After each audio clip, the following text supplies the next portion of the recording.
TDP Mahanadu virtual గా నిర్వహించాలని చంద్రబాబు నిర్ణయించారు. మోదీ పిలుపు మేరకు పొదుపు చర్యలు తీసుకుంటున్నారు. ఇందులో భాగంగానే ఈసారి వర్చువల్ గా మహానాడును నిర్వహించాలని నిర్ణయం తీసుకున్నారు. ఈ నెల 27, 28 తేదీల్లో జరగనున్న వర్చువల్ మహానాడు కోసం మంగళగిరి టీడీపీ కేంద్ర కార్యాలయంలో స్టేజ్ ఏర్పాటు చేశారు. రాష్ట్ర వ్యాప్తంగా 1845 క్లస్టర్లలో స్క్రీన్లు ఏర్పాటు చేయాలని ఆదేశించారు.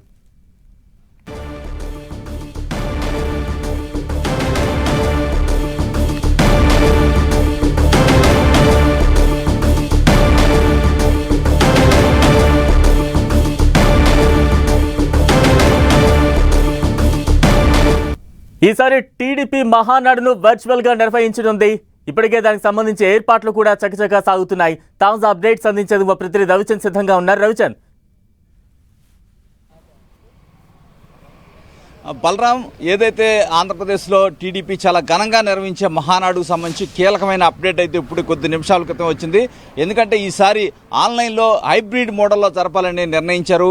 అయితే రాష్ట్ర వ్యాప్తంగా క్లస్టర్ ఏరియాలు దాదాపు 1800కు పైన ఆ క్లస్టర్లు ఉన్నాయి. టీడీపీకి సంబంధించి ఆ క్లస్టర్లో జరుగుతూ ఉంటాయి. రాష్ట్ర హెడ్ క్వార్టర్ టీడీపీ కేంద్ర కార్యాలయంలో చంద్రబాబు కావచ్చు, రాష్ట్ర కమిటీ పోలిట్ బ్యూరో సభ్యులు, స్పీకర్స్ అందరూ కూడా అంటే యథావిధిగా ఒక మహానాడు లాగానే ఇక్కడ ఆఫీస్లో జరుగుతుంటుంది. కానీ అక్కడ స్క్రీన్ల ద్వారా ఆన్లైన్లో అక్కడ ఏదైతే క్లస్టర్ స్థాయిలో వారు చూస్తూ ఉంటారు. ఈ విధంగా హైబ్రిడ్ విధానంలో జరగబోతుంది. అయితే ముందుగా అనుకున్నట్టు నెల్లూరు జిల్లాలో భారీ ఎత్తున ఏర్పాట్లు చేశారు. ఇప్పటికే అక్కడ ఇఫ్కో సెజ్లో భారీ ఎత్తున ఏర్పాట్లు చేసినప్పటికీ కూడా ఆఖరి నిమిషంలో ముఖ్యమంత్రి అన్ని విషయాలుగా ఆలోచించారు. ఇప్పుడే సీనియర్ నేతలతో కూడా ముఖ్యమంత్రి సమావేశమయ్యారు. ఇప్పుడు వరకు కూడా రామనాయుడు కావచ్చు, నారా లోకేష్ కావచ్చు, పలువురు సీనియర్ నేతలతో చంద్రబాబు సుదీర్ఘంగా చర్చించారు. పల్లా శ్రీనివాసు, అచ్చెన్నాయుడు లాంటి నేతలతో చర్చించారు. ఎందుకంటే ప్రధానమంత్రి పొదుపు చర్యల్లో భాగంగా మనం కొన్ని కీలక నిర్ణయాలు తీసుకున్నాం. నిన్న కేబినెట్లో కూడా అంశాలు చర్చించాం. ఈరోజు ఏదైతే నో వెహికల్ డే సందర్భంగా ఎమ్మెల్యేలు కావచ్చు, మంత్రులు కావచ్చు, అందరూ కూడా అది ఫాలో అవుతూ ఉన్నారు. అదేవిధంగా చూసుకుంటే ముఖ్యమంత్రి కూడా కాన్వాయ్ని తగ్గించారు, డిప్యూటీ సీఎం తగ్గించారు. నారా లోకేష్ కూడా కేవలం 2 వాహనాలతోనే వెళ్తున్నారు. ఈ నేపథ్యంలో ప్రభుత్వం పొదుపు చర్యల్లో భాగంగా కొన్ని కీలక నిర్ణయాలు తీసుకోవాల్సిన అవసరం ఉంది. మనము అందరికీ ఆదర్శంగా ఉండాలని చెప్పి ముఖ్యమంత్రి ఈ ప్రతిపాదన తీసుకొచ్చినట్టు తెలుస్తుంది. ఇప్పటికే ఏదైతే నిన్నే మంత్రులంతా చెప్పారు, తుది నిర్ణయం ముఖ్యమంత్రి టీడీపీ అధినేత చంద్రబాబు తీసుకుంటారు. ఆయన చెప్పినట్టు మేము నడుచుకుంటాం అని చెప్పడం జరిగింది. అందువల్ల హైబ్రిడ్ విధానంలో 27, 28 తేదీల మహానాడు నిర్వహణకు నిర్ణయం తీసుకున్నారు. పార్టీ కేంద్ర కార్యాలయంలో జరిగే మహానాడుకు ఆహ్వానితులుగా పోలిట్ బ్యూరో సభ్యులు, కేంద్ర కమిటీ, రాష్ట్ర అధికార ప్రతినిధులు కూడా ఆహ్వానించారు. ఏదైతే నియోజకవర్గాల నుంచి ఆన్లైన్ విధానంలో మహానాడు కార్యక్రమాన్ని పాల్గొన్న ఎమ్మెల్యేలు, ఎమ్మెల్సీలు, మంత్రులు, ఎంపీలు, కార్యకర్తలు ఏదైతే 1848 క్లస్టర్లు ఉన్నాయి రాష్ట్ర వ్యాప్తంగా టీడీపీకి, ఆ క్లస్టర్లకు సంబంధించి ఆ మహానాడు ఆన్లైన్లో ఆ నియోజకవర్గం నుంచి హాజరవుతారు. ఎందుకంటే అక్కడ కూడా 2 రోజుల పాటు వారందరూ కూడా రావాల్సి ఉంటుంది. ఎందుకంటే ఇప్పటికే షెడ్యూల్ అయిన ఏదైతే నియోజకవర్గాల వారీగా కావచ్చు, జిల్లాల వారీగా జరిగే మహానాడులు కూడా ప్రస్తుతానికి రద్దయ్యాయని చెప్పుకోవచ్చు. ఎందుకంటే క్లస్టర్ల స్థాయిలో 27, 28 జరగబోతున్నాయి కాబట్టి, ఆ క్లస్టర్లో జరుగుతాయి కాబట్టి ఇవన్నీ కూడా రద్దు చేసిన పరిస్థితి. ఒక కీలక నిర్ణయం అయితే తీసుకున్నారు. ప్రధానమంత్రి ఆలోచనకు తగ్గట్టు కూడా ముఖ్యమంత్రి చంద్రబాబు కూడా ముందుకు పోతున్న పరిస్థితి ఉంది.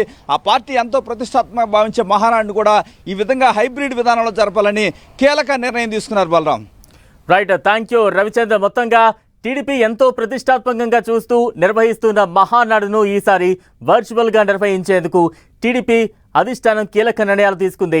ప్రధాని మోదీ పొదుపు సూచనల మేరకు చంద్రబాబు ఈ కీలక నిర్ణయం తీసుకున్నారు.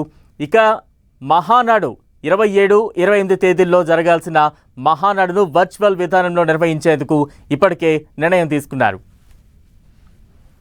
మరి చంద్రబాబు నాయుడు గారు, అదేవిధంగా నారా లోకేష్ బాబు గారు ఇప్పుడే మొత్తం ముఖ్యమైనటువంటి నాయకులందరితో కూడా ఇప్పుడే గ్రూపు డిస్కషన్ తీసుకుని అది ఏదైతే మనం మహానాడు నెల్లూరులో తలపెట్టామో ఇప్పుడు పొదుపు దృష్ట్యా అంతా నెల్లూరులో, ఎందుకంటే 2 రోజులు దగ్గర ప్రతిరోజు కూడా 30,000 మంది ప్రతినిధులు పాల్గొంటారు.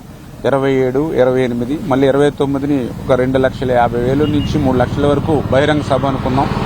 అయితే ఇప్పుడున్నటువంటి దృష్ట్యా మన పబ్లిక్ని మనం ఎడ్యుకేట్ చేసేటప్పుడు మనం కూడా ఆచరణలో చేసి చూపించాలని చంద్రబాబు నాయుడు గారే ఇప్పుడు మా అందరికీ కూడా ఏదైతే ఆ మహానాడుని నెల్లూరులో కాకుండా మరి అది మనం ఏదైతే ఆ క్లస్టర్ లెవెల్లో అంటే మాకు ప్రతి నియోజకవర్గానికి కూడా మీ అందరికీ తెలుసు మరి క్లస్టర్స్ అంటే ప్రతి 25 బూత్లకి ఒక క్లస్టర్ ఉంటుంది. అంటే ఆ రకంగా నాకు తెలుసుండి దగ్గర ప్రతి నియోజకవర్గంలోనూ ఒక 10-12 క్లస్టర్లు ఉంటాయి. అంచేత ఏంటంటే ఆ కాన్స్టిట్యున్సీ నుంచి కార్లు వేసుకుని మోటార్ సైకిల్ వేసుకుని వెహికల్స్ వేసుకుని ఏదో ఒక ప్రాంతానికి వచ్చి కేంద్రీకరించవలసిన అవసరం లేకుండా ఎక్కడ వాళ్ళు అక్కడే అంటే 25 బూత్లు అంటే ఒక 7-8 విలేజ్. మరి చంద్రబాబు నాయుడు గారు అదేవిధంగా నారా లోకేష్ బాబు గారు ఇప్పుడే మొత్తం ముఖ్యమైనటువంటి నాయకులందరితోటి కూడా ఇప్పుడే గ్రూపు డిస్కషన్ తీసుకుని మరి ఏదైతే మనం మహానాడు నెల్లూరులో తలపెట్టామో ఇప్పుడు పొదుపు దృష్ట్యా అంతా నెల్లూరులో ఎందుకంటే 2 రోజులు దగ్గర ప్రతిరోజు కూడా